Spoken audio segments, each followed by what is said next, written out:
Hey, folks, welcome back to the DarkHorse Podcast and Animal Extravaganza. That's right. Yes, this is the Q&A section. We are going to answer some questions. I see some good ones here on the screen. Yep. All right. We're going to start with some from last episode. We missed a lot in the last episode. So we're going to pick up a few from there, one from the Discord server, and then launch right into the ones that came in last hour before finishing with 25 minutes of questions from this hour. All right. From all your travels, what is your favorite language or dialect and why? Also, Fairfax for president. That is Fairfax with the white nose back there, along with Moxie. He would make a terrible president. He would. He's got the discretion part. Everything is at his discretion. But yes, he would be an autocrat. Yes, his discernment is perhaps a bit lacking. He's wise for his years, which ain't saying much. Yeah. All right, you got one? No, actually. So I thought this was interesting because we've talked. We have been a lot of places, and neither of us is particularly adept at picking up other languages. Right? Yeah. But we've dabbled in many, and we always try to learn enough wherever we are to at least make it clear that we're trying. And long ago, when we were in Madagascar, I had the thought that actually it seems like maybe every language out there does something best. Like there's, or maybe no, it's not quite that. It's that for every concept, there's some language that actually has it drilled down on most effectively. And so in Malagasy, for instance, they have this word sipa, which means sort of, romantic partner, but it's not yet married. So they do have, of course, marriage in Madagascar, but it also doesn't have the sort of triviality of boyfriend or girlfriend. It's gender neutral. And it doesn't have the sort of clinical thing of partner. And, really, if you are romantically involved in someone and not married, you refer to your SIPA. And it seems to do so much of a better job than any of the words that we have in English. So that's not an answer, but I wondered if you had an answer to this one. I do, but I first want to say about SIPA. I also recall a discussion. I'm trying to remember which Malagasy person this discussion was with, but it turned out that the reason, in all likelihood, that SIPA does such a good job of being a non-trivial version of a boyfriend or girlfriend is that the economic obstacles to marriage are so substantial that many people are effectively married but haven't gotten the resources to have the ceremony, and therefore it's sort of this higher standing. Yeah, in fact, you have people with children, sometimes grown children, who themselves might be beginning to start families, and the parents may still be SIPAs because they have not garnered the resources required basically to throw the big party, including the sacrificing of the zebu and some of the areas of Madagascar that are required in order to really effectively declare to your whole family, look, we're taking this seriously and we're married. The sacrificing of the zebu, followed by the grilling of the zebu, which is where the party really gets started. Zebu being the Malagasy cattle. Yes, Malagasy cattle. Yeah. My favorite would be Jamaican patois. I love it. It's marvelous. It's very hard to simulate, for me at least. Hard to understand. And I must say, I ran into the most marvelous discussion. You'll never guess who had the most marvelous discussion on patois. Bob Trivers. No, John McWhorter. Oh, of course. John McWhorter, sure. of course. Yeah. Lexicon Valley podcast, okay. Recent one. It may be his most recent one.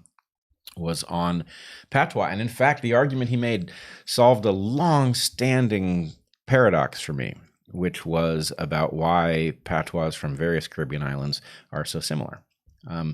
And his point was, it's not from those islands, which I thought was absolutely fascinating. And where it was from is stunning. So I would recommend people go check out the lexicon. So you're not going to tell us? Well, let's put it to you this way. I didn't know that a slave castle was a thing in Africa, but the slave trade obviously had all of these elements to it. Oh, wow. And okay. So anyway, the story is well worth a listen. Yeah. So we always make the mistake of spending too much time on the early questions, but this is not a favorite language. But I do remember being particularly charmed as well in Turkey with so we spoke just again a few words, none of which I could call to mind right now. Teşekkür ederim. Right? Yes, there you go. But when we would be walking on the streets, we would inevitably be asked, "What do you want, kebab?" Yes, by people attempting to get us into their kebab shop, sticks of meat. Yes. Or always being invited in for apple tea, including even at a gas station. I at recall one point. the gas station. Yes, we were getting gas, which was no reason not to be hospitable. The Turks are lovely people, and so we went in and we had some apple tea. Apple tea. Yeah. Yes, that's the thing, man. That's not Turkish at all. No, that's not Turkish. No. That is a really lousy impression of. Now, somewhere in here, I don't think we would end up getting to it otherwise, but someone asked us to please not avoid the fact that it is Talk Like a Pirate Day today. I'm not sure I can do it. I don't know how pirates talk. Of course you know how pirates talk. Everyone knows how pirates talk. Okay. What are the possible evolutionary explanations for tickling? Yeah. Oh man, I can't believe I'm going to deploy this here. You don't have to. I wanted you to see that someone was thinking about it. You've been promising to talk about it for a while in various venues. Yeah. Let's put it to you this way. Let's talk about the nature of the puzzle, and then hey, Fairfax, could you cut it out? The nature of the puzzle is this: tickling has many interesting features. You can't tickle yourself, right? You just can't. It's hard to tickle. It's hard to be tickled if you're in the water. That's interesting. Or if you're scared. If you're scared, presumably on a battlefield, were tickling a thing, people would be sneaking up on their enemies and with tickling feathers. Them. Right, exactly. And they would fall to the ground, writhing in agony, and then immediately be stabbed or shot or something. So, anyway, I believe you are on the verge, possibly, of getting the giggles. No, I don't think that we should put you in charge of military strategy. Of course you should, because you know why? Because I know that tickling is not on the menu of possibilities. So unlike all of the other military leaders, you will not break out tickling as something to do on the battlefield. Many an empire has fallen because someone has thought that tickling their enemy was the key to defeating them and discovered that it just didn't work in that context. The rhythm you needed were pointed sticks. Pointed sticks. Yes. Yeah.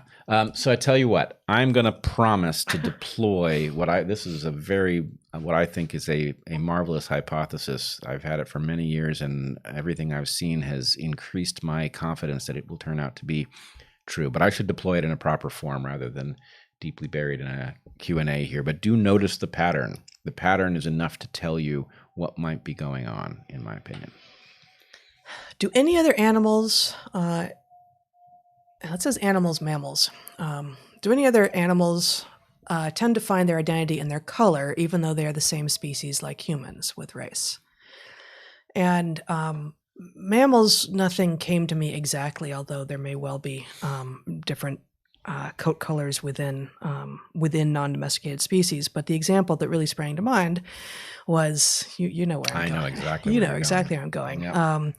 The Bastamentos, right? So the Bocas del Toro archipelago in Panama has many delights. One of them is that it has on it a species of dart poison frog, which was the first clade of frogs that I was studying with regard to their sexual selection and territorial behavior and parental care behavior. And it's no longer Dendrobates, it's Oophagia, I think, Pumilio. And they have in the Bocas archipelago so many morphs. It's really incredible. So in Costa Rica, where they are more common, they're called the blue jeans frog. They're bright red on their backs. They have bright blue legs. And if you flip them over, they have these like pale neon blue dots on their venters, on their stomachs. And in mainland Panama, they tend to not have blue jeans as much. But on these islands, they have every color under the sun. There are yellow ones, there are orange ones, there are green ones, there are, I don't think purple, but sort of deep blue. And of course there are red, and each of them come with spots sometimes and without spots other times. Pretty much all the actually aposematically colored dendrobatids, the dart poison frogs, have these pale blue, neon blue dots on their stomachs. But when under normal circumstances, you don't normally see frogs flipped upside down. They look so different from one another, and they do seem to be mating assortatively based on color. And so that's a long-winded way of getting to an answer. It's not a mammal, but it is an animal of an organism that is doing mate choice decisions based on color. And you have something there you want to show us? Well, I'm trying to find one of these posters, but I want to make sure it's of the right species before I forward it to Zach. Does that look right to you? Yeah. Well, no, not all of those are No. Pamelio. So All right. some of those are Pamelio, but not all of them. So Kyle, who has done a lot of work on Kyle Summers, mate choice in these frogs, has found positive assortative mating. Yes, I have not gone back and looked at his papers, but that's what I remember. Yes. So let me just say, whether that is Positive or isn't, assortative mating, meaning what you are like with regard to whatever character it is that you're thinking about. You tend to choose the same thing. Negative assortative mating being whatever character you're attending to, you tend to choose the opposite thing in a mate. So yes, I believe that Kyle Summers has found positive assortative mating with regard to color morph in Uphagia Pamelio in the Bocas del Toro archipelago of Panama. That was a lot of words that probably are meaningless to most people. No, but let's just put it to you this way. There are good reasons that this could happen. For example, color morph may be arbitrary, but it can be an indicator of lineage, and there are reasons that creatures might prefer to mate at some distance from self, but within lineage. So that is an awkward fact, but it nonetheless, it's not hard to find logic by which that would evolutionarily be favored. And I would just say, in my dissertation, I deployed an argument whereby this might even work in plants, right? And the example I used was hydrangeas. And the thing is, hydrangeas, their color, the color of the flowers, is dependent on soil pH. Yep. And my argument was that plants could use the eyes of insects to choose a mate. And they would do this if you had a, let's say, blue morph of hydrangea. Blue morph indicates what soil type it is growing in. So a plant that has successfully grown in, let's say, acidic soils, has gotten to the point of flowering and is looking for a mate, well, its seeds are very likely to end up in acidic soils, because if you had to guess what soil type the seeds would land in from an adult, if the adult is in acidic soils, the offspring are liable to end up there. So it wouldn't want a hydrangea that was well adapted to basic soils. And so how do you figure this out if you don't have eyes and you can't see your mate because it's a pollen grain you're looking for? Well, you might put up a blue flower. To whatever extent there's a bias in insects towards blue, or a particular insect toward blue, that insect would tend to go from a blue hydrangea to a blue hydrangea rather than from a red hydrangea to a blue hydrangea. And this could provide some bias whereby a plant with no eyes could see a potential mate and choose one over another. Flowers, pollinators doing the flowers' bidding, as they do in many regards, but specifically having their eyes borrowed. Yes. Very good. Plants borrowing the eyes of insects. Very nice. If Unity is unable to run a ticket this year, where should my vote go to best support the success and efficacy of the Unity movement in our future? Which White House helps the odds more? Unity 2020 for the win, short or long game? This again from last episode. Fantastic question. Yeah. What I want to say to you is, I think the most important thing to do is not to vote so as to put Unity in the best position going forward. The problem is that you could get into a situation where harming the nation, accelerationist level thinking, where the faster things get bad, the greater the chances that we can switch to something better because people will be motivated to do it. And I think this is too dangerous. So what I would say is, you need to escape the duopoly's claim that you are obligated to do what it says, right?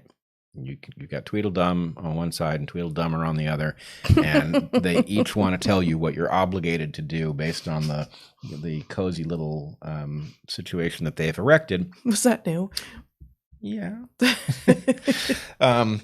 But in any case, I think what you want to do is vote your conscience. Vote what you think is best for the nation going forward. And I don't think this is a simple thing in this case at all. I think the duopoly has set us up for disaster either way. And different kinds of disaster. Yeah. And I will say I did write a piece before it was clear that Trump was going to win in 2016. I wrote a piece in anticipation that Clinton would win because that's what I thought was going to happen. Yep. And the point of my piece, which has now been misunderstood by Dave Rubin, who mentions it in his book as if I said something I didn't, but the point of my piece was there was literally not a single thing you could do in the 2016 election. You couldn't vote for either of the major party candidates. You couldn't vote for a write-in, as I did. You couldn't not vote without harming some constituency. We were given nothing but bad choices, and you had to pick one, which meant that effectively, at some level, you owed somebody an apology. And that I argued was the enemy. That any system in which doesn't give you a move, in which you don't owe somebody an apology for having made it, is a sick system, and we need to fix that. So, in that light, I would say do your best, vote your conscience. Don't listen to the goddamn duopoly because it's what put us in this mess in the first place. And if we can't win this time, the question is unity until we get there. Yeah, unity doesn't die with the year. Nope, absolutely not. My question is only a few sentences long, but doesn't fit into the super chat limits even at the $500 level. Please consider another tool in the future. Happy to code one up for you for free if needed. I believe in what you're doing. So I wanted to include this just to say that someone else who watches regularly has offered to do just that and is in fact working on a platform. So we may continue to receive super chat questions even after that. But basically, YouTube is predatory. They take 40% of what you donate here, and they obviously are also in a position to censor if they want to. So that other system is in the works, and we'll keep you posted about that. I would also say, though, I can tell you're not on Twitter because Twitter teaches you how to get these things down to very short snippets. And you know that not all questions can be shortened to very, very short snippets. No, I do know that. But I also know that that one can often get way farther than you think. Sure. And I learned this in a spectacular form. I once sent a letter to the editor to the New York Times, but they have very strict limits. I think it was a 500-word limit or something like that. Oh, it's probably less than that. Maybe it's less than that. Yeah. But in any case, I wrote my letter. That's almost as long as an op-ed. It's going to be more like 150 words or something. Yeah, maybe it was 150 words. Yeah. But in any case, I wrote something, and it was more than twice the length they would accept. And I set about trying to figure out how to get it down to the word limit. And I did. And the thing that I was shocked by was that it actually tightened it up quite a bit. There was a lot of extra verbiage in there. Yeah. Well, I won't tell my horrifying editing story right now, but yeah, often you really can tighten things a lot, and then there's a point at which you try to tighten it further, and it decoheres, and you lose all meaning. Now, I believe that in this case, much like with Twitter, this person could break their question into a couple of different ones, and they could file them together, and we would see them come in together. Yep. So anyway, that's a possibility, or you can wait till the better platform emerges. That's right. Okay, so I've told the people on Discord that once a week we will, if they want to pose questions amongst themselves and vote on what question they would really like to have answered, we will do so. So this is the Discord question for the week. You have both talked about the negative effects of casual sex culture and how sex is for bonding in pairs. In light of this, how should people be dating, and what place does sex have in an individual's life prior to marriage or the equivalent? What advice could you give to younger people as the age for marriage rises in the Western world? Well, first thing to say is there's nothing to recommend casual sex. You should dress up a bit. And then dress down. I guess that's sort of, yeah, almost required. So sort of an oscillating level of dress is what you recommend. You start out dressed a bit more formally than all the casual folks, I guess. But all right. So neither of us has ever said, and I at least have not thought, that the idea of sex outside of a formal institution of marriage, or even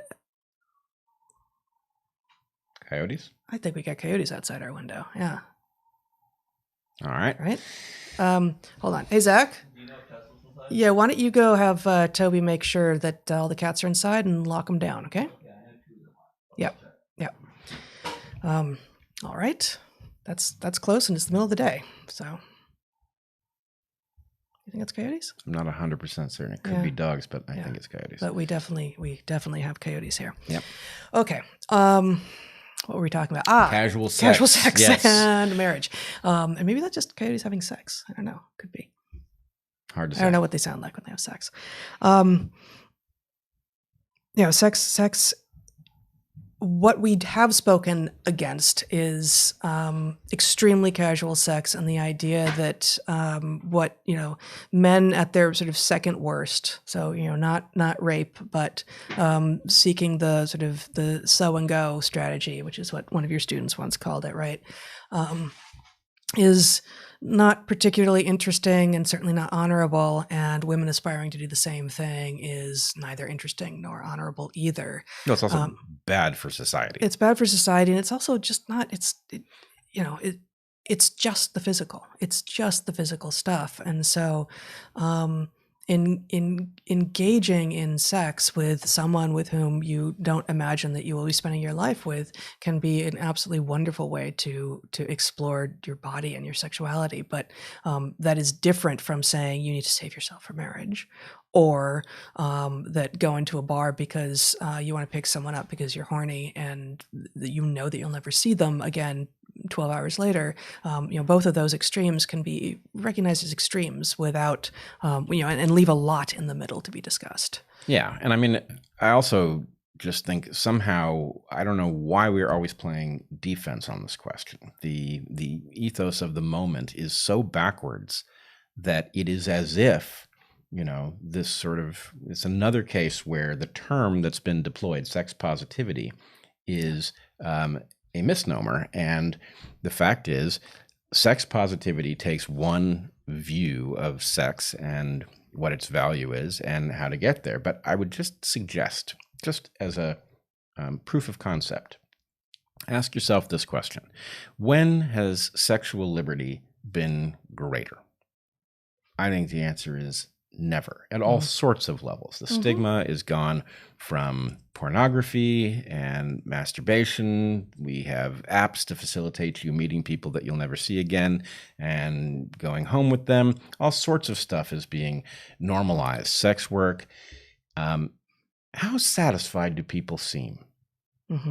I think they seem really unsatisfied. I think they are sexually frustrated, and that the very thing that they thought was going to address it has done the very opposite. It has taken the magic out of this landscape and replaced it with it's junk sex, right? It's junk sex, yeah. No, it's and this is a point that we make in our book that we were writing, and it was a point that was really well made with a lot of backup from data from various sorts. Actually, in a 2019 or 18, I can't remember which, Atlantic article that was called, I think, "The Sex Recession," which adds to what you just said, that actually many young people are actually having a lot less sex.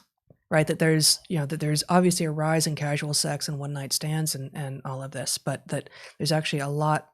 People seem to be replacing what used to be real human, amazing, important tactile content with screens and with sexting, as if there was any way for that to do even a 20th the same thing in terms of connecting you to another human being. Yeah.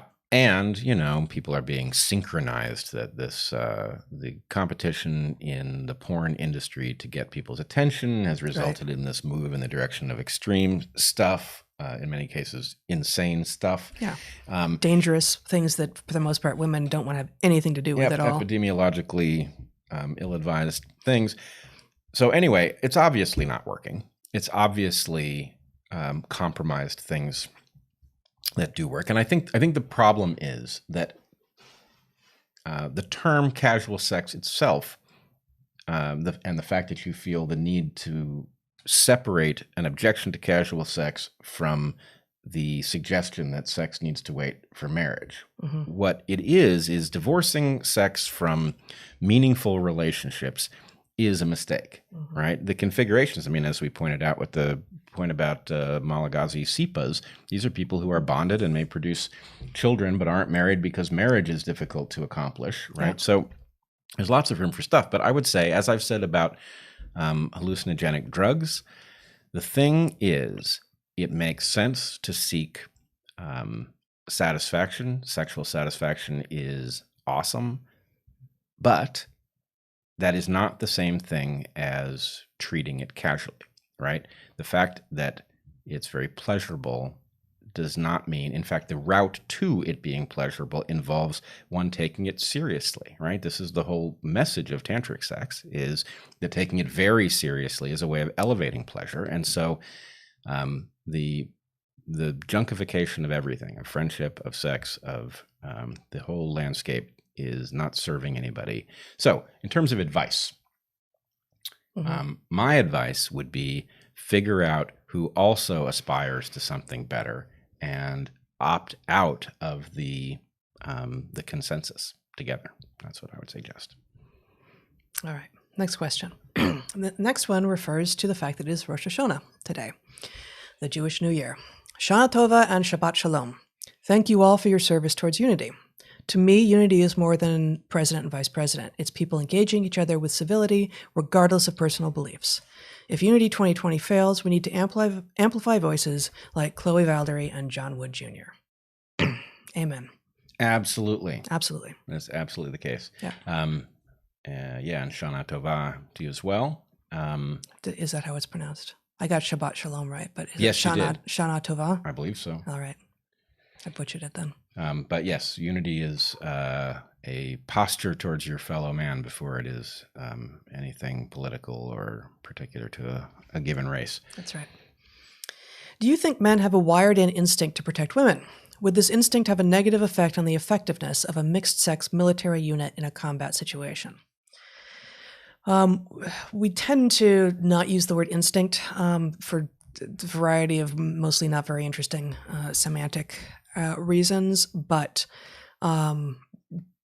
do men, especially in a combat situation, tend to protect those who they may view as less capable or more in need of protection? Yeah, for sure.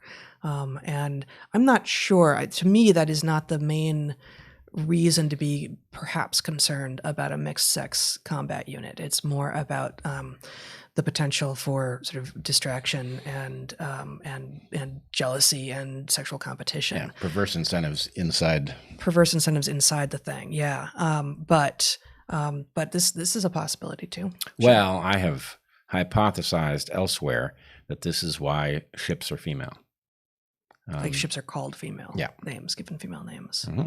Yeah, and my argument is that the what would the term even be? It's not anthropomorphizing, the femopomorphizing of ships. Femorphizing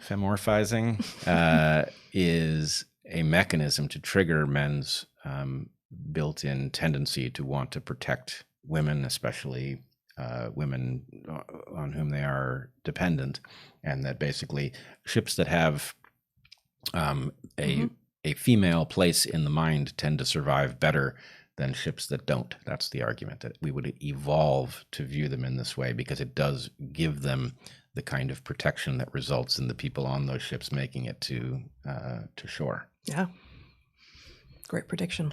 Hard to test because I don't think ships are ever given male names at this point. Right. Yeah. And I don't know if through history, we'll probably hear about it if there are, but not being an expert of ship history, I don't know when that started and if we have any records from before then where there were ships named with male names. Actually, it does strike me that we do now give ships male names. Do we now? Oh, I guess, well, like battleships, like we name them for military leaders. The McCain, the Nimitz. Oh, yeah. Okay, so. Yeah, a little hard to test because we're not losing as many ships as we once were, but. Yeah. I wrote a letter to senators about putting unity above partisanship in filling RBG's seat. If you like it, feel free to share. So I'll read it. It's gandt.substack.com. Or if not, what do you think of crickets as a source of protein? Well, here's the thing. Crickets are among the staunchest critics of humor, I find. They are absolutely unforgiving when it comes to comic timing. As for a source of protein, they are potentially a good source of protein, but you got to get them down, and that's the tough part. They're a little yeah. crispy. No, I mean, insects as a source of protein. Yes, we probably all should be, and those of us who have been in places where there were, for instance, fried grubs available from street vendors and have tried them, and who grew up with Western dietary sensibilities, are none too keen to incorporate those into our diets. I at least am not. So it's an individual versus population level analysis where I prefer my ribeye. Thank you very much. Except that I believe the market is now delivering this isn't going to be protein bars that are filled with cricket powder. I believe that's a thing. I did not make that up. Okay. Frankly, we don't really eat protein bars, right? Like, so we tend towards whole foods that resemble as much as possible the organisms that they came from, or mixed in home in a culinary fashion as much as possible. And so the packaged and processed foods aren't, for the most part, a part of our diet. If they were, I would definitely advocate for giving that a try. Sure. 100%. You probably can't tell. It's often soy protein, from people who probably don't sit around snacking on soybeans much. And as insects go, crickets are not disgusting. Yeah, it's not deep fried grubs. Yeah. Yeah, like you find on the streets of Coca in Ecuador. Cockroaches. Chocolate-covered ants are probably easy, but it's more chocolate than ant, I expect. I would imagine. Yeah. In his debate with Dawkins, Bret made the analysis that priests' position in society is not an error, but a feature which assists in spreading society's genes. Will this also be the case for homosexuality in modern times? Yeah, there's a leap in that question. I believe it is probably a warranted leap. But what I would say is it is difficult to know what to make of homosexuality in modern times. I think we are in a scenario that is so novel that it is not likely to serve the role that it may have served in the past. And I'm not going to say more than that because, again, this is one of these things that needs to be presented as a full argument, not an off-the-cuff response to a question. But I do believe you are very much in the right neighborhood of a very important discovery. This is just a recommendation, a request. After you finish your book, I'd love to see you two make a nature documentary about humans approaching us as any other species, maybe intercut videos of parallel behaviors from other animals, and really get into the weeds. Yeah, I was with you until the weeds part. You don't like weeds? The thing is, their very nature as weeds makes them less exciting than some. Don't you, that weed is a social construct? Yes, actually, weed like is. It actually is. I'm not saying that to be snarky and mock wokeism. It's actually a social construct. There is no evolutionary thing that is weed. It is a plant that is somewhere where the person talking about it has decided it doesn't belong. Weeds are botanical noise. But it's social. It doesn't include. No, it's not enough. No, it does. It's not enough. It does because noise are the patterns that you are not interested in. Noise are? I said noise. Apparently, my brain is still full of a bit of smoke. Yeah, no, so noise is noise is the pattern that noise. I know why I said are. Let's put it this way. Here is my argument that I used to make to students about signal and noise. Okay. All you got is patterns, right? Everything is patterns. The pattern you're interested in studying, that's signal. The patterns that interface with your measurement but aren't the ones you're studying, that's noise. But you could study those patterns too. So the point is, the designation of a particular pattern as noise is not inherent to the pattern. It's inherent to your interest in knowing about that, or your need to exclude it in order to see the pattern you are interested in, which is exactly the same thing that you are arguing is going on with weeds. And I agree, it is. Right? You're trying to cultivate these things relative to the things that you either are trying to cultivate or prefer to look at. These other species are, they're noise. They are the undesired botanical patterns. I can't believe I haven't convinced you, because I believe that was a very solid argument. I'm gonna go like 85% on this one. Not nearly good enough. Okay. All right. I'm going to set about convincing you. Yeah, we'll work on this. Maybe come back to it Weeds on air again. Are botanical noise just is my claim. double and down. I'm Okay. not letting it go. Okay. What did you say, Zach? 35 minutes. We're gonna spend a couple more minutes on this one before we switch to the next one. You say that females produce large gametes and males small gametes, and this is one of the clear differences between the sexes. How does giant sperm fit into this? Love your podcast. Don't ever stop. Greetings from Denmark. Denmark, cool. I don't know anything about giant sperm. Never heard that before, but the large versus small is a bit of a semantic shortcut. So what the distinction really is lacking in cytoplasm and able to move. So tends to be small because it lacks in cytoplasm and able to move. It's zippy or motile. That's sperm, and full of cytoplasm and sessile, which is what eggs are. So giant sperm, whatever that is, I don't know if that rings a bell for you. There may well be some gametes that are male gametes that are much bigger than would be expected, but if they still lack cytoplasm, they are still 100% fitting into the male gamete model of no cytoplasm, therefore no ability to render themselves a zygote by selfing, for instance. Now that said, are there errors? Is it possible there are sperm that end up with cytoplasm in them that are errors? Sure, it's a complex system. Wow. In the history of sexual reproduction, is it possible? Maybe, but I've never heard of them. So I just want to point out that this is we have just landed in the same place as the discussion from, if you'll think all the way back to Livestream 45, our last live stream, we had a discussion about squamates, snakes, in which there was a reversal of the system from ZW to XY. Am I correct? You remembering that? Yeah. So I asked the question when we were talking about that, what had switched?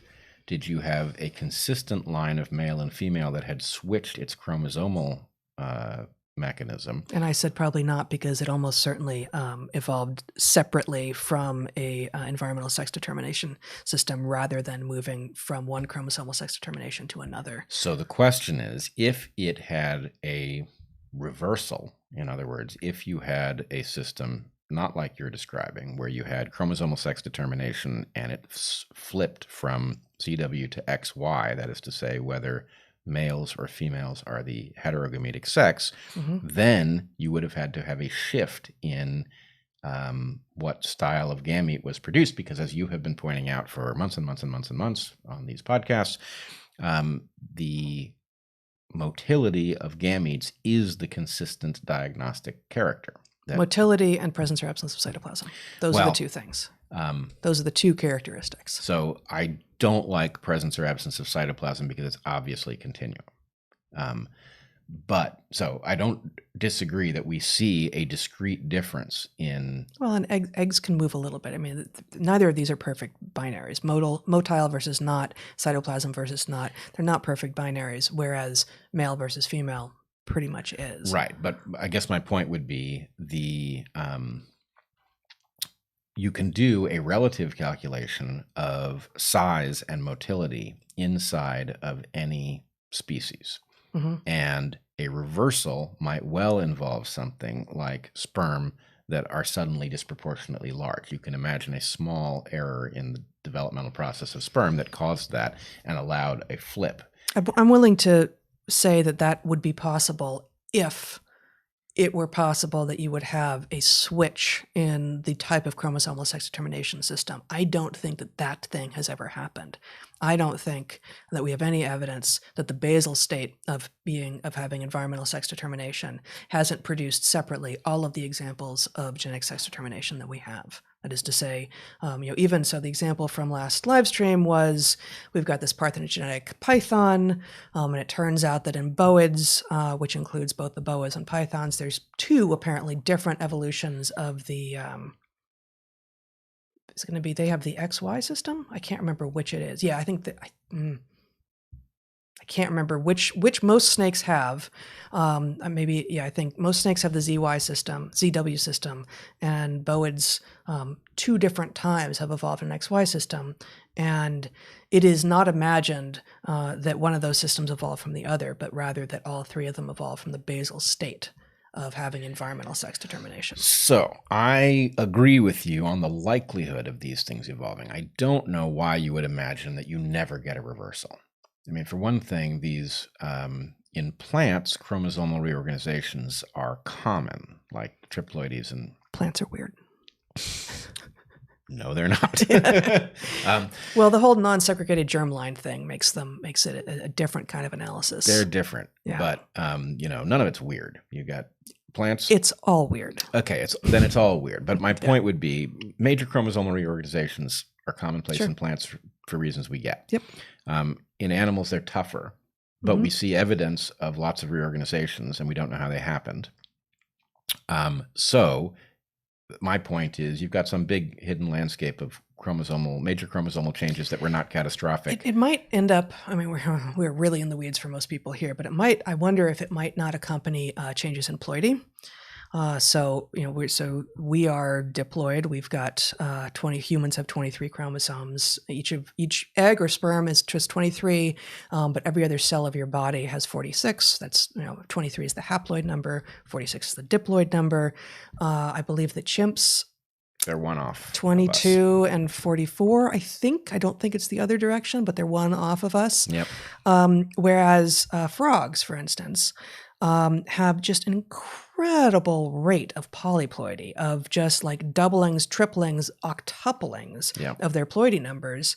And this has all sorts of cascading effects, most of which I think we don't yet know. And I wonder if somewhere in these sort of, ploidy doublings and triplings, there might be the opportunity for some kind of funky switch toggle of genetic sex determination. That's exactly what I'm getting at. And you might even do an explorer mode thing where the ability to flip is retained in a latent form, and a ploidy shift allows it to become manifest.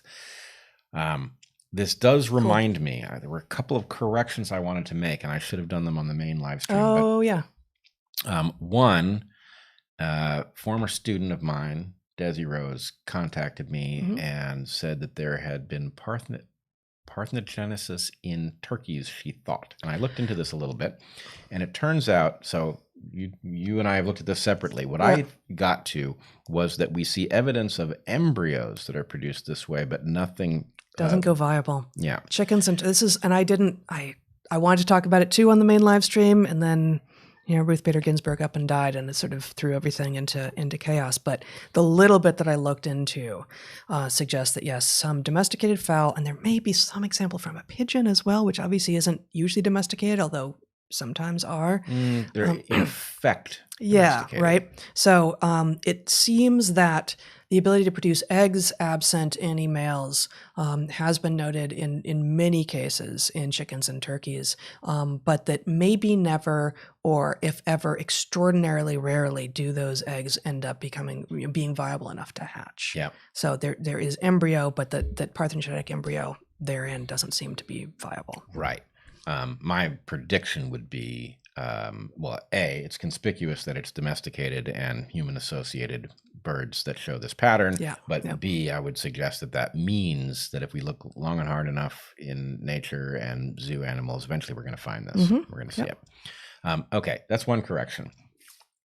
Second correction, which is I'm groping for some mechanism to connect it to this, but I find nothing. Oh, it's not going to be wolverines? Oh no, it's not wolverines. Okay, can I go wolverines then? You please. Okay, so I had said I thought wolverines were hibernating. I don't know, what do they do? Do something. So I think they don't. I have not looked into it fully, but what they do, which is sort of the vision that I had in my head, is that they build these ice dens, these snow dens, and that they do store sperm. So they mate earlier and they store sperm, and then it implants at the zygote becomes fertilized and implants at a particular point. or actually, I'm not sure if they store sperm or they delay implantation or both. I'm not sure which it is, but they control the timing of their reproduction, regardless of exactly when they've mated back in the summer. And then they give birth in these snow dens in the winter, and the mothers don't hibernate. They continue to go out, but their babies persist in these snow dens and are born at the right moment, such that at the point wherever they are latitudinally, when they can come out and begin to make a life for themselves, presumably while being taught by their mothers, they can do so. So they do not.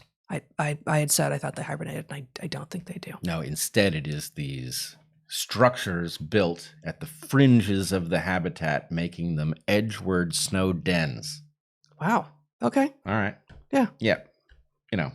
Yeah. It is what it is. No, it's good. Yeah. Okay. My other correction. I made allegations in our last podcast. You cast aspersions too? I cast aspersions in the direction of Duke Newsom.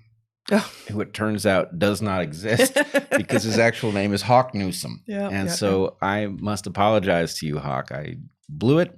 I still think people should check out the podcast, the Braver Angels podcast with John Wood Jr., Hawk Newsom, and not Gavin Newsom. I don't think Gavin Newsom is even aware of it, but I could be surprised. Okay. But Bob Woodson. And anyway, that discussion, John Wood Jr., Hawk Newsom. Isn't it Bob Woodson Jr. as well? Might be. I don't know. I think it's Bob Woodson. Okay. But anyway, huge fans of John and Bob, and Hawk Newsom being the guy from that famous piece of video at the Trump rally where he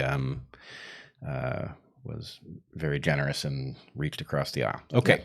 Yep. Okay. So, oh boy, how far are we in, Zach? You are at 46 minutes. Okay, so we got to switch, but I did want to just, we will pick up a few more of these next time for sure.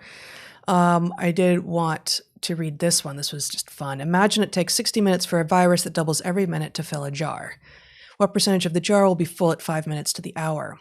If you were an average virus, when do you realize you're running out of space? And then it says credit Al Bartlett. And I didn't realize when I first read this that the number it then gives is the answer. But I wanted just to quickly do like the back of the envelope logic that allows you to quickly get there, because this is the kind of question that I see and I'm like, oh, good, let's figure it out. And I think a lot of people, because of their atrocious math education, are like, I have no idea how I would even begin to get there. So the question again is, imagine it takes 60 minutes for a virus that doubles every minute to fill a jar. What percentage of the jar will be full at 5 minutes to the hour? So I think this question needs to be rephrased as cells or something. Virus doesn't, it's very hard to do this with virus. So as a total abstraction. Yeah. But I can read it as cells or, bacteria. Bacteria is easier. Yeah. Bacteria, we know the model from bacteria and exponential growth. I would, for me, I would just kludge this. There's clearly an elegant mathematical way to answer the question, but I would kludge it because you only have to go 5 minutes back. So at the hour, it's 60 minutes. At 0 minutes back, you're at 100%. It doubles every minute. Go back 1 minute, you're at 50%. Go back 2 minutes, you're at 25%. Go back 3 minutes, you're at 12.5%. Go back 4 minutes, you're at 6.25%. And go back 5 minutes, and you're at 3 1/8%. So you're about 5 minutes to the hour. That jar is going to be full at the hour, but 5 minutes beforehand, you're still only 3% full. Yep. The lesson here being one should spend a good deal of time thinking about exponential growth before you decide how comfortable to be about any process that has that exponential aspect to it. Bingo. Yep. That's exactly right. All right. Okay. Next, first question in the new hour is from Holly Math Nerd, our friend Holly, who just problematized a number of things that your brother Eric put out, asking for. So on Twitter, everyone who is not following this account, Holly Math Nerd, should look for her Twitter thread problematizing. God, what does she do? She does a programming language. She does pickles. She does pants. As a response to Eric saying, "Okay, guys, how would you pitch this thing as a problem in woke world?" And she just does a brilliant job because she suffered through 3-something diversity training classes, as a college student. And I'll bet all of those diversity classes were the same. Yes. She asks, please talk about the Princeton investigation by the DOE, the Department of Education, as an effective pushback tactic, a hilarious troll, or both. So I thought we might end up getting to talk about Princeton today in the live stream. I don't know if we want to say just a thing about it here, since we may never get to it in the main live stream, and save a longer discussion for later, probably. But so, I mean, the very brief version is the president of Princeton, I don't remember how to pronounce his name, whatever it is at the moment, where we are actually visiting fellows at the moment.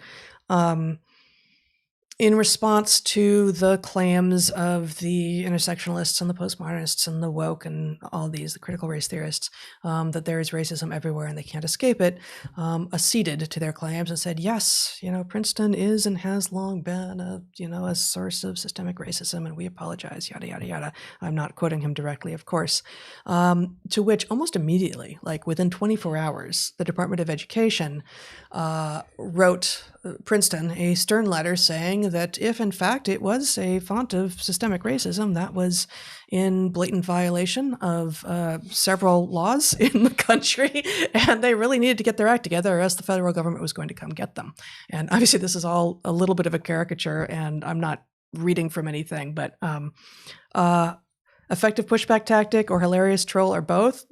Kind of both. Yeah. I mean, it's funny, like it's one of these things where it gets done and you think, oh yeah, how is it that all of these places are claiming that they are in severe violation of the law, and the law isn't doing anything about it? Well, because everyone knows that they're lying, that they're not in severe violation of the law. But if they're going to continue to claim this, they don't get to have it both ways.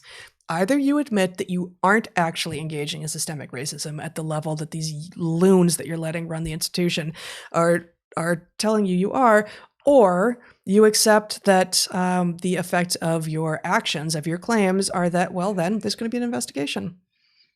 So it's actually perfect. It reminds me a little bit of something that happened during the Evergreen meltdown, where the rioters were accusing people very prominently. They were accusing the president of the college of being full of racism, and by gesticulating with his hands, engaging in microaggressions against people of color or something like this. And at some point, the president experimented with getting ahead of this and saying that he was taking steps to deal with his own racism. And instead of embracing this, they were like, aha, we told you he was a racist, and here he's admitted it. Yeah.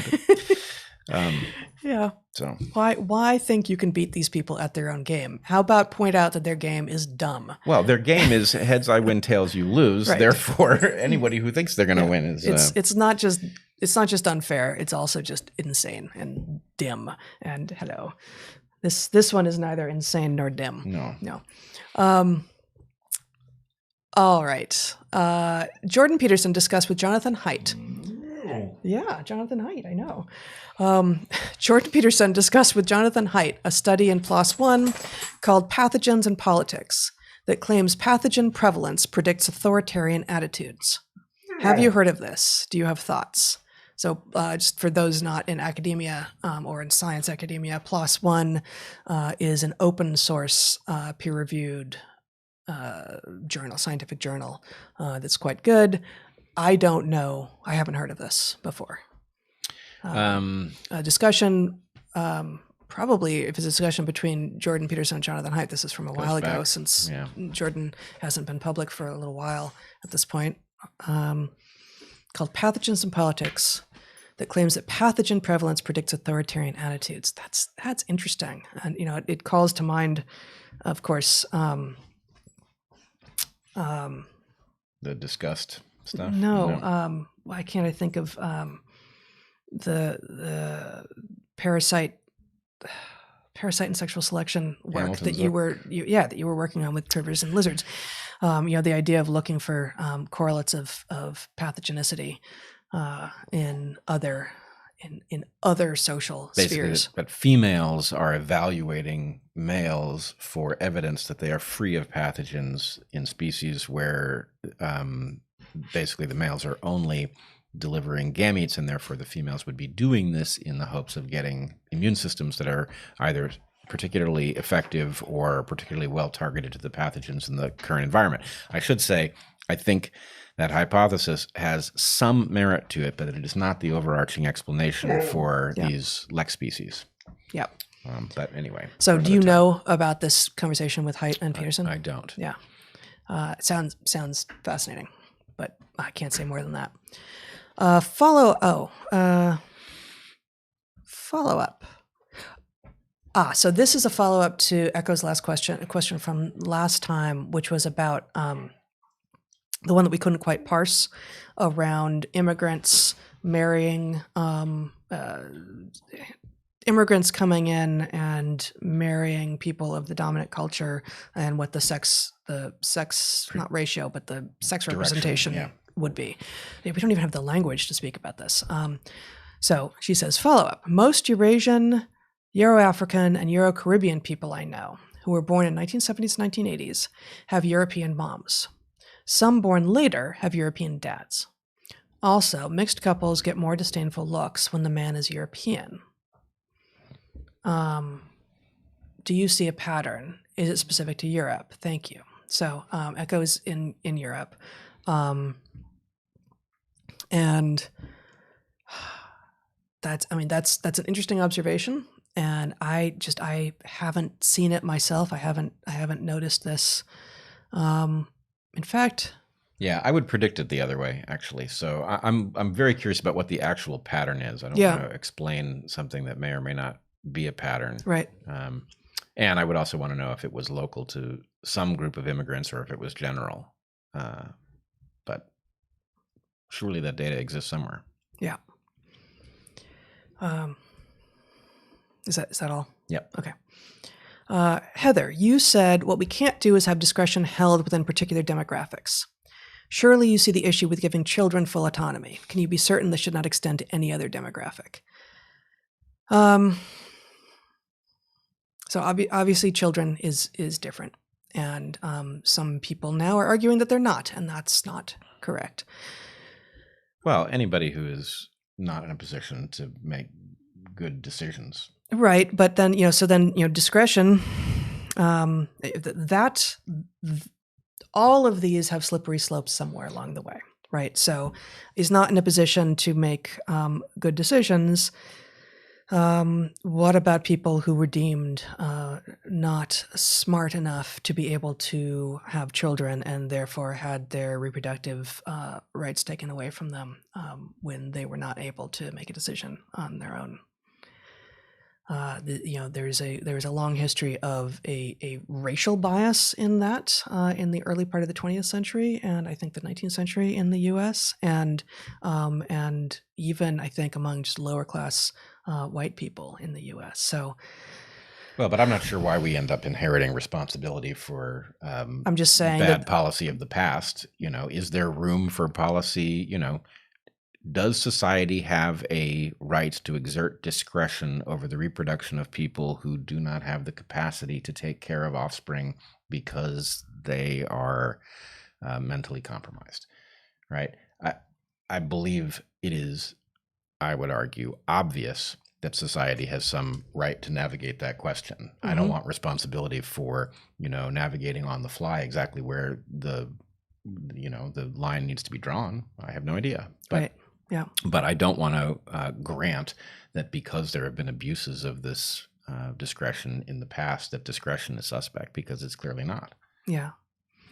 No, I'm thinking about, I won't give anything away for privacy reasons, but I'm thinking about a woman we once knew whose firstborn daughter was developmentally compromised quite a bit, and upon becoming of age, upon becoming a young woman, was also quite an attractive young woman, but really did not have the ability to understand the new sexual attention she was getting, nor her mother, the woman we knew, felt would she have been in any way capable of taking care of a child herself. And she, the mom, the woman we knew, made the difficult decision, but she felt 100% absolutely the right decision to provide for her daughter an endogenous form of birth control. I don't remember what it was, but something wherein she would not get pregnant no matter what. And as far we've lost touch with her over the last couple of years, but there was no sense that she was worried about her daughter having sex forced on her. Although obviously that's a risk always, but it was that she was finding in her new sexuality this sort of freedom that she had not felt before, because she was constrained by her very developmental deficits, and would not have been capable of making decisions that would preclude pregnancy. So that was a within family decision that was still wrenching, because the daughter had no way of even understanding what was happening to her. But it seemed absolutely important. But I feel completely comfortable with a mother doing that, as opposed to the state coming in and saying, we're going to do this to all children with an IQ of less than 70 or something. I agree. The right or the best place for this to be resident is somebody who has the person's interests at heart by virtue of being family. Yeah. That said, there's obviously a landscape here that requires nuance and discretion, and yeah, I'm sure that will get pushed back, but nonetheless. What is your hypothesis on new technologies, such as smartphone, and their profusion of information on brain development? Oh, we've got a lot of thoughts on this. Yeah, I mean, it's obviously destructive. It doesn't mean every aspect of it is. The ability to access information, the ability to tune into things that are true, to see how life is in other parts of the world, the ability to find rare people to interact with that you would never encounter otherwise. There's lots of positive stuff, but overarchingly, it's a novel phenomenon that has perverse incentives throughout the model that deploys it, and it is creating psychological chaos. Yeah, we'll leave that there for now. This is written very sparsely, but I think I know what it actually says is Rogan retracts wildfire. Rogan retracts wildfire arrests, citation, thoughts, ? So he had, you probably know more about this story than I do. Yeah. He, in his podcast with Douglas Murray, he had said that there had been arrests of protesters who had set fires. Now,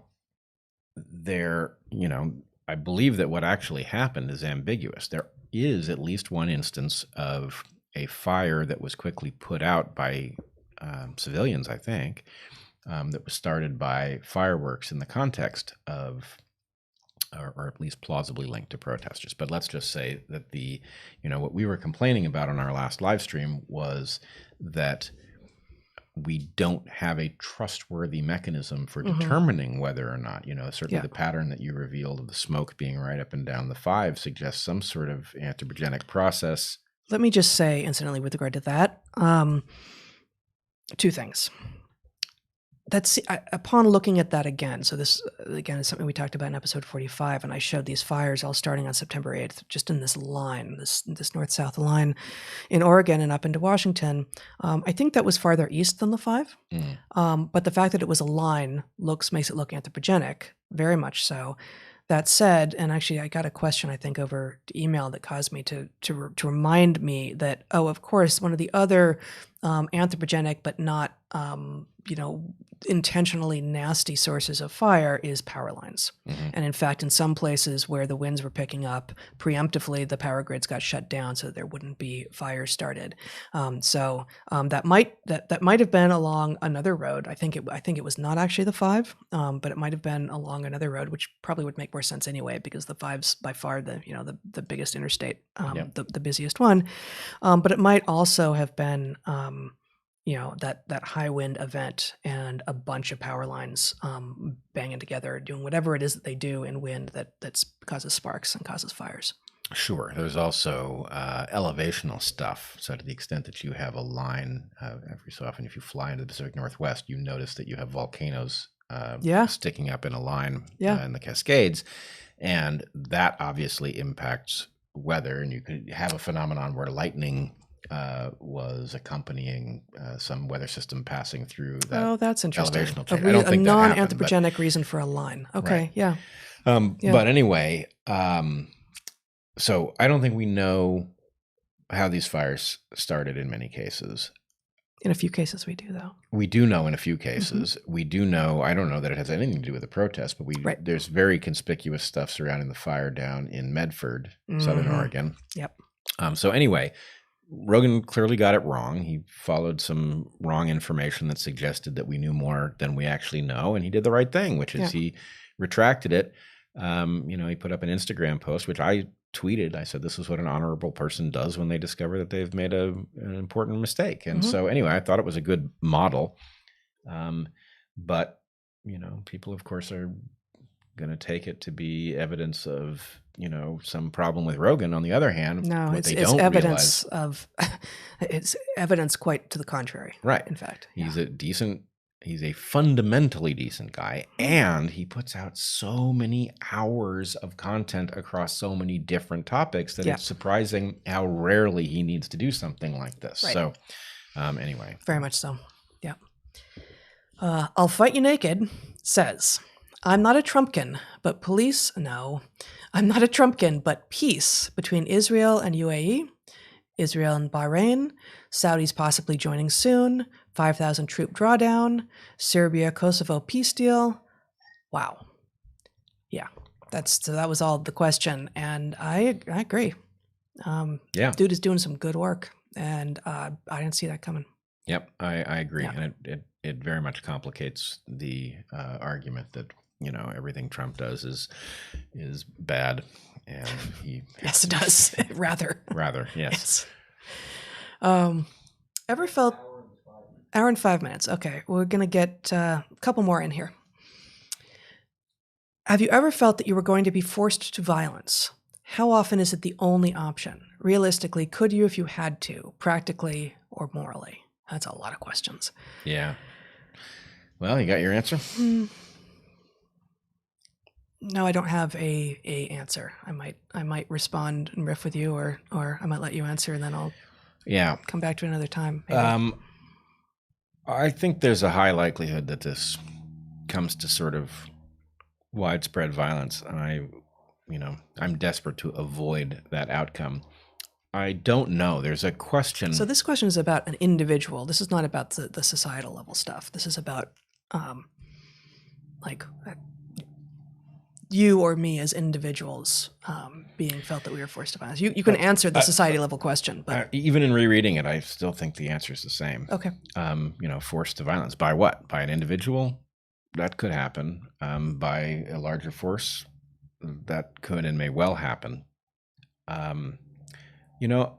One doesn't know. There's this phenomenon that most people are emotionally devastated if they have to kill, right? It's something that people discover, that they are not suited to it. And so one never really knows until you've been in that situation, whether or not you're, in the group that can handle it or can't. But I do have the sense, how can I say this so I don't get myself in terrible trouble? But I guess I would say if I had to kill, it would be because it was the right thing to do. I think I would be, if I killed somebody, if I hit somebody in the car through my own negligence, right, which could happen to any driver, I think I would be really messed up by that fact. For the rest of your life. Right. But if I killed somebody out of necessity, I don't think it would trouble me. If I killed somebody because they were, a threat to me or you or our children, right? I think the answer is it's actually philosophically so clear that I would not be troubled by the fact of having to end somebody's life. I think, I don't think that's true. I think analytically that's true. But I think you would still, I think almost any of us would still have a hard time coming to grips, if we'd never done it before, especially. Hard time coming to grips with, with having ended someone's life. I really don't my sense is one has an absolute obligation to tread ultra carefully there up until the point that you have no choice. Yeah. At the point that you have no choice, it is hard I don't see the philosophical implication. If something is a threat to one of us, a lethal threat. I'm not disagreeing with your conclusion about what the appropriate behavior would be. I mean, we haven't defined what the threat would be, but that there threats that would warrant violence that would end someone else's life. Yes, clearly. But the idea that what I'm objecting to is your characterization of your expected response afterwards as "I wouldn't be bothered." Yeah, you would. I don't think so. Because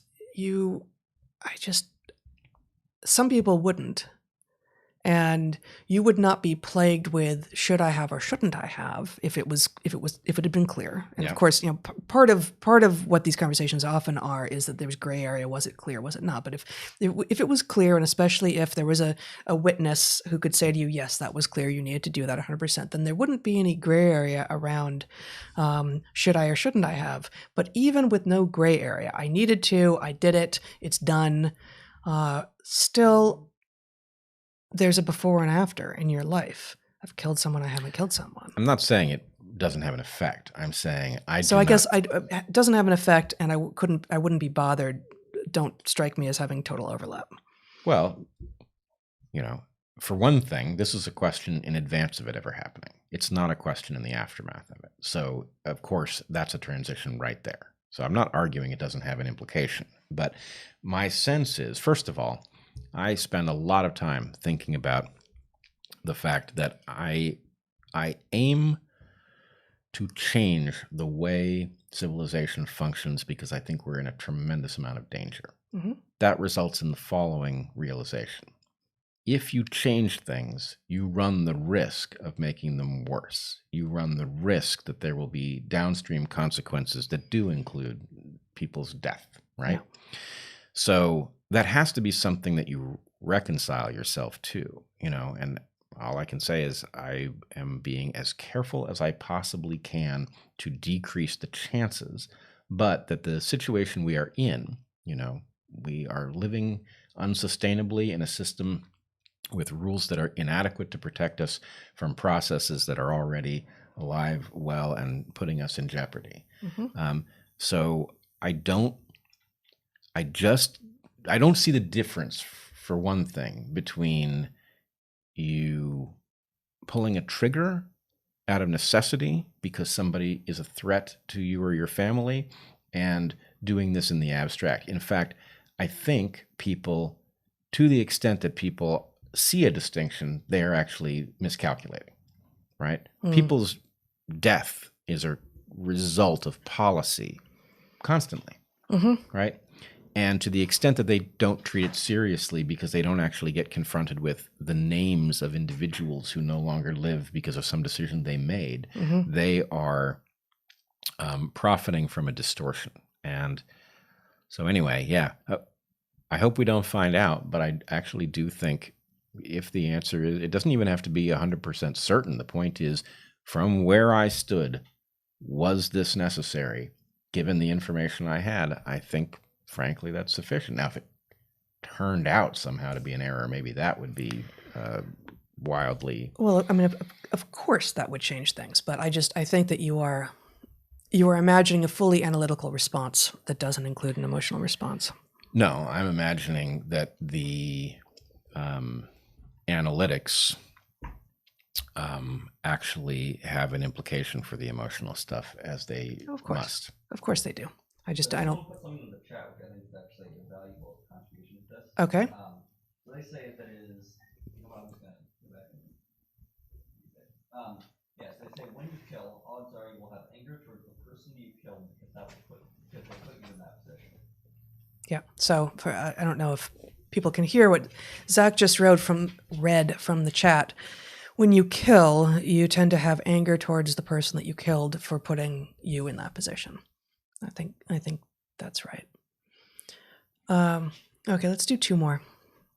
How might explorer modes manifest on the brain? human or non-human? Does the hypothesis predict any particular types of neural circuitry or psychological experience? Yeah, well, if we're talking about the human brain, sure. I would say consciousness, and consciousness as an emergent social phenomenon, not a purely individual phenomenon. That in effect, the ability to model a scenario and figure out what is likely to work and then exchange that information with others who might have different insight into what might happen, that is the ultimate explorer mode. And it explains why humans are so good at moving from one niche to another without having to undergo a morphological or physiological evolutionary change. So yes, 100%. Yeah. Hi. So actually, we've got 3 here that I think we can do pretty quickly. I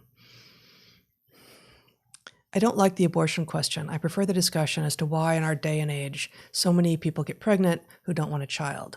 Solving that question and social problem will fix over 90% of the issue. Do you have thoughts? I think that's right. And I am obviously not someone who feels staunchly about the right of a woman to terminate a pregnancy, at least in the first trimester, and probably at least halfway through the second. Probably halfway through the second, has anything to do with me celebrating casual sex and the so-called sex positive movement. It is precisely as a kind of it should be a last ditch safety net. And what we should be doing is reducing the number of abortions that are ever called for in the first place. So, I mean, that is part of the conversation that we have. Oh, 100%. Right. Yeah. I mean, we have a culture that treats this issue, the issue of sex and what it is and what it isn't and how one might engage with it, treats it so frivolously and for such obviously economically corrupt reasons that we just have lost our ability to say, does civilization have a right to have a culture surrounding sex that results in people having healthy sexual relationships? Right. It does. It has an obligation to do it and an abiding interest in it, and that we've allowed the market and other forces to pollute this is very destructive. And it is, you're right. At the point you get to abortions late in a pregnancy, we're talking about many levels of failure that didn't need to be. Yeah. Okay. We've actually got 4 more here, including one very large dollar amount question. And 3 of these are really just comments. So I'm going to read the comments and then we'll end with this question. Okay. You were wrong about confirmation times. 10 justices have been confirmed the same day. 53 confirmed within 7 days. The average confirmation time historically is 25 days. RBG was 45 days. So I don't know if any of that's true, but that's the claim here. So I am going entirely based on what I understood Biden to say. I only viewed his speech once. So either I misunderstood Biden misrepresented the truth, which would be shocking to me. It's not like he was saying these things off the cuff. But anyway, I would love to know what happened here. Presumably, I misunderstood something, and I will look into it and figure it out. Okay. Finally got it. BLM riot fever looks exactly like a bunch of angry toddlers who advanced their toddler play cage in the manner of a Roman legion testudo formation. Will they ever realize? All the best. And Bret, your wife is saying you have emotions and aren't a sociopath and would still care even if you had to kill them. Is that what you were getting at? A bit, yes. But I don't think this is. I know. I don't think this is where. I mean, I'm not a sociopath. I'm really, really, really far from it. I know.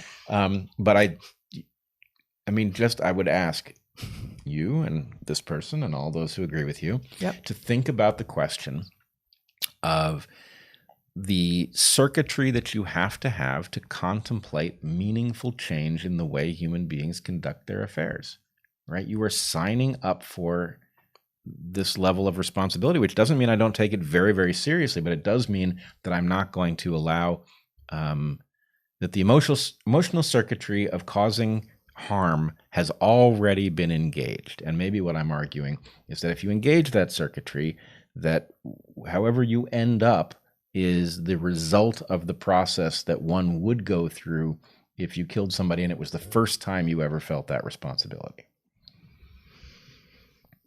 Okay. All right. Okay. Final question from Daniel. How is it possible that only Trump was briefed on SARS-CoV-2? Seems like the briefings that resulted in the stock sale investigation would have included the same intel. Pelosi, as third in command and chair of the House Intel Committee, seems unlikely to not have had that intel. Yeah, I agree that it is very likely that the intel was widespread. I must say there must be more here than I know about.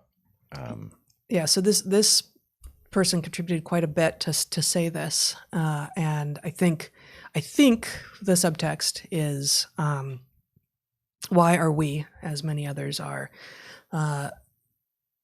repeatedly putting so much of the responsibility for the response to SARS-CoV-2 on Trump, given that many other people must have known what was true. Oh, disproportionate power over the situation. That's why I don't trust Pelosi at all. Did she play games here? Yes. Is she constantly playing games? Yes. Is Trump's response in part the result of an impeachment that shouldn't have been? Right? Yes. So it's not. I'm not making excuses for the Democratic leadership, but I do think the president had a unique position from which to do the right thing, and frankly, he didn't in part because he doesn't seem able to surround himself with trustworthy advisors. He ends up alienating all the people around him, with the barest exception of a few people in his family. Yeah. Right? And a leader needs advisors that they trust and who can speak uncomfortable truths to them and who are not at risk of being fired at a moment's notice because they said the wrong thing or hurt the guy's feelings. And I mean, this really in some ways seems like the biggest weakness of him as a president, that there is no trusting that he will learn from and be able to do the right thing in another situation, because if the next situation looks entirely different from any prior situations, he doesn't have advisors around him whom he trusts and who speak the same language and who can say to him, you know what, you're going to need these 3 experts, and I don't know who they are, but my good friend this or my trusted advisor this tells me that these are the people, and it's not that we're arguing for authority and experts on everything, but having no ability to seek the advice of others and to add that into your model, even or especially when they disagree with you, is a huge liability. Yeah, I would point out, though, if we zoom out on this question a little bit, I do find it interesting. We take a lot of crap for how hard we are on the Democratic Party, and there's often this question about, well, why are you so hard on the Democratic Party? Are you really cryptically, in favor of Trump or something like this? And, it's an interesting question. I'm hard on the Democratic Party, I think, because I'm sick and tired of being its fucking captive. Right? They have been taking my support for granted for virtually my entire adult life, and I'm angry about it, right?